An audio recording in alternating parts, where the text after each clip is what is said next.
Hello sa mga nagtatanong sa akin kung ano yung ginagawa ko dito sa mga lumang bed. Itong mga lumang bed na ito ay ating tatadtarin at gagawin nating patubuan ng oyster mushroom.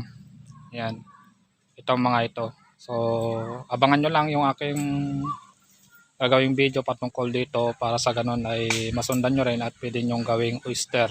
Ayan, patubuan ng oyster. Pagkatapos kasi ng bulba mushroom, ay ito ay papasteurize natin para taniman ng oyster mushroom o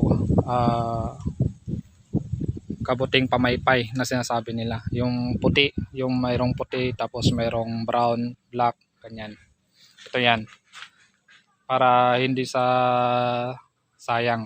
Yan, pwede pa rin natin siyang gamitin para sa ganun. Pagkatapos nyon ay pwede na natin siyang ilagay sa mga garden.